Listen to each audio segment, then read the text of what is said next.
നീ കോടതിയോടും മീഡിയയോടും ഇതും കൂടി പറഞ്ഞേക്കടി. അയ്യോ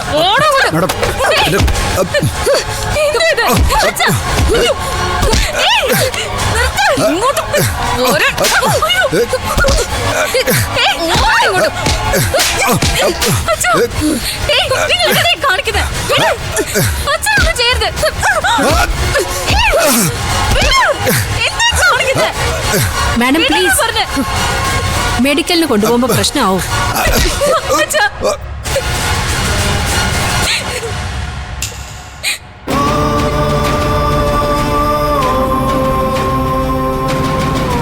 മീഡിയ, കോടതി, കോപ്പു, കൊടച്ചക്രം എന്നൊന്നും പറഞ്ഞ് എന്നെ വരട്ടരുത്. നിനക്കറിയത്തില്ല റൂബി പഞ്ഞിക്കാരനെ. തൊപ്പി പോയാ പോട്ടെ പുല്ലെന്ന് വെക്കും ഞാൻ. 6ാമത്തെ സസ്പെൻഷന്റെ കൂടെ 7ാമതൊരെണ്ണം കൂടി. എന്റെ ഒപ്പം പ്ലാന്റർ എബ്രഹാം പഞ്ഞിക്കാരന്റെ റബ്ബർ തോട്ടത്തിൽ നിന്ന് കിട്ടുന്ന ഒട്ടുപാലും മാത്രം മതിയടി എനിക്ക് അടുത്ത ജന്മം കൂടി സുഭിക്ഷമായിട്ട് കഴിയാൻ. നിങ്ങളൊക്കെ വലിയ വലിയ ആൾക്കാരായിരിക്കാം, പക്ഷെ പണത്തിന് മീതെ പറക്കുന്ന പരുന്തുകളും ഉണ്ടെന്ന് ഓർത്തോണം. നോക്കാം. ഒറ്റ നോട്ടത്തിൽ തന്നെ നിന്നെ ഞാൻ ശത്രുവായി മനസ്സിൽ മാർക്ക് ചെയ്തതാ. കേരള പോലീസ് നിന്റെ നെറ്റിയിൽ ഒരു സ്റ്റിക്കർ ഒട്ടിക്കുന്നു. You are booked.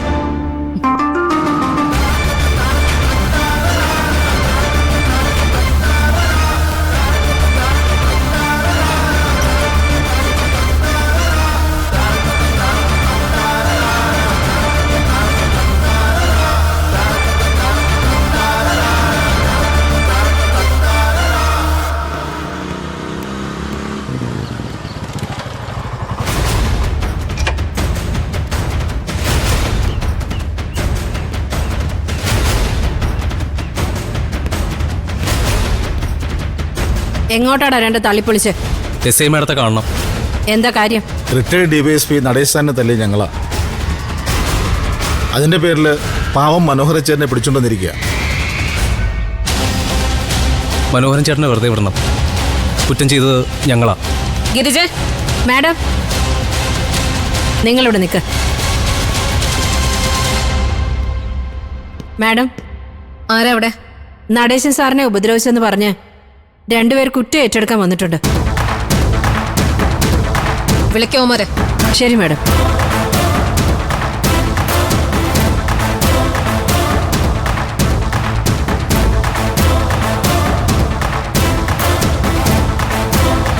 ചെല്ല, മാഡം വിളിക്കുന്നു.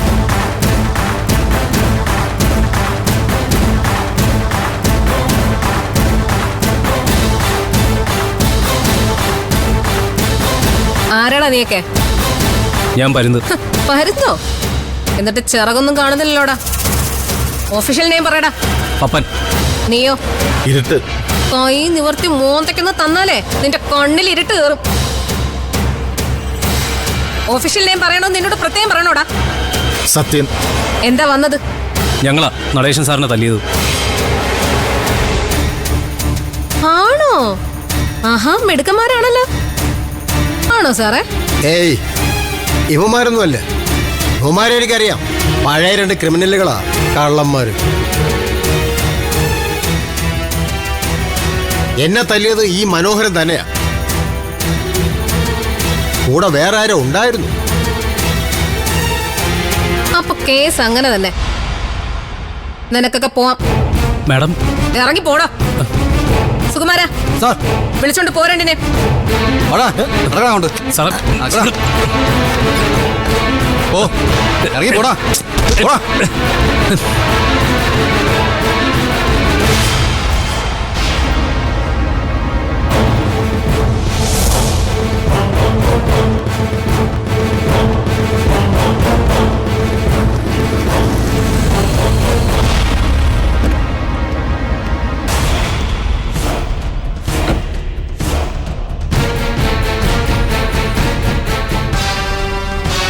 അവരകത്തുണ്ട്.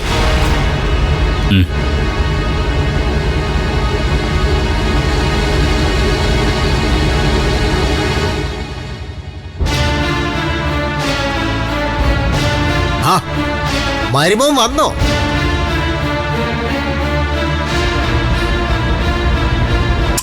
ഇതാണ് അഡ്വക്കേറ്റ് സിദ്ധാർത്ഥൻ.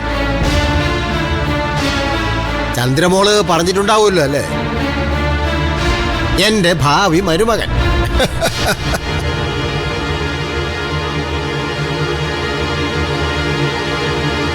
എന്താ അച്ഛാ?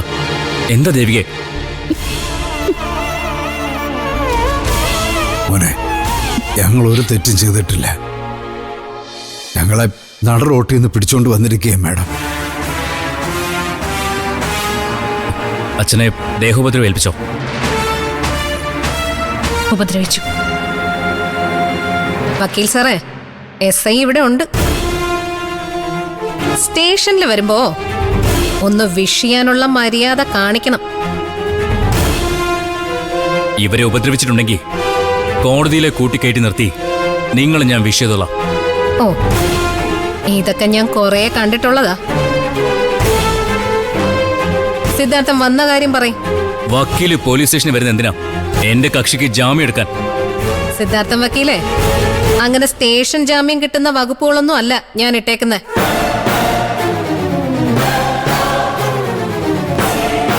ഇയാളെ അറസ്റ്റ് ചെയ്ത് ഇങ്ങോട്ട് കൊണ്ടുവരുന്ന വഴിക്ക് തന്നെ ഞാൻ GD യെ വിളിച്ച് ചുമത്തേണ്ട വകുപ്പുകളൊക്കെ പറഞ്ഞിരുന്നു. വകുപ്പുകള് ഞാൻ പറയാം കേട്ടോ. ഭാരതീയ ന്യായ സംഹിത പ്രകാരം സെക്ഷൻ 109 വധശ്രമം,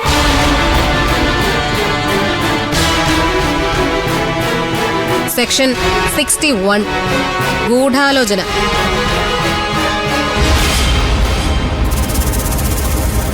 സെക്ഷൻ 189 സംഘം ചേരൽ. ഇത്രയോ ആണ് നിലവിലിട്ടിരിക്കുന്നത്. പിന്നെ കണ്ടില്ലേ ഈ കിടക്കുന്നത്? മനോഹരന്റെ മരുമകള് ഇവിടുത്തെ ഫയലുകളൊക്കെ തട്ടിമറിച്ചിട്ടു. സർക്കാർ ഫയലെന്ന് പറഞ്ഞ പൊതുമുതല. അപ്പോ പൊതുമുതൽ നശിപ്പിച്ചതിന് PDPP ആക്ടും കൂടെ അങ്ങിട്ടേക്കാം.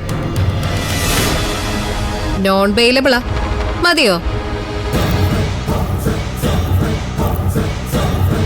നിലവില് മനോഹരനെതിരെ മാത്രമാണ് കേസും പരാതിയും എടുത്തിട്ടുള്ളത്. വക്കീലിന് ദേവികയെ കൊണ്ടുപോവാം. ഇവിടുത്തെ പ്രൊസീജിയറൊക്കെ കഴിഞ്ഞ് മനോഹരനെ ഞാൻ കോടതിയിൽ ഹാജരാക്കും. കോടതിയിൽ നിന്ന് ജാമ്യം കിട്ടുമെങ്കിൽ വക്കീല് മേടിച്ചോ? എപ്പോ ഹാജരാക്കും കോടതിയിൽ? അത് പറയാൻ പറ്റത്തില്ല. ഇപ്പൊ തന്നെ കോടതി സമയം കഴിയാറായില്ലേ? എങ്കിലേ മജിസ്ട്രേറ്റിലെ വീട്ടിൽ ഹാജരാക്കണം. അത് ഞാൻ വേണ്ടതുപോലെ ചെയ്തോളാം. ചന്ദ്രലേഖയുടെ വുഡ്ബി എന്ന പരിഗണനയിലാ ഞാൻ ഇത്രയും നേരം സിദ്ധാർത്ഥനോട് സ്നേഹത്തിൽ സംസാരിച്ചത്. അതെ, ഞാൻ ആരുടെയും വുഡ്ബിയൊന്നുമല്ല. ചുമ്മാ പോലീസ് സ്റ്റേഷനിൽ വന്നിട്ട് തമാശ പറയല്ലേ മരുമോനെ. നിങ്ങളെ നന്നായിട്ട് രസിപ്പിക്കുന്ന ചില തമാശകള് ഞാൻ പറയാം, പക്ഷേ ഇവിടെ വെച്ചിട്ടല്ല. മോളെ, മോള് പൊക്കോ വീട്ടിലേക്ക്. ഇല്ലെങ്കിൽ എല്ലാവരും വിഷമിക്കും. ഇല്ല അച്ഛാ, അച്ഛൻ വരാതെ ഞാൻ പോവില്ല. അച്ഛനെയും കൊണ്ടേ പോകത്തുള്ളെങ്കിലേ മോളും 3 ദിവസം ലോക്കപ്പിൽ കിടക്കേണ്ടി വരും. ദേവിക വീട്ടിലേക്ക് പോ. ഞാനുണ്ടല്ലോ ഇവിടെ. ഇല്ല, ഞാൻ പോവില്ല. ദേവിക, ഞാനല്ലേ പറയുന്നേ. ചെല്ല്, വേണ്ടത് ഞാൻ ചെയ്തോളാം. പൊയ്ക്കോ മോളെ, അച്ഛൻ പറയുന്നത് അനുസരിക്ക്. എന്റെ മോള് ചെല്ലേ.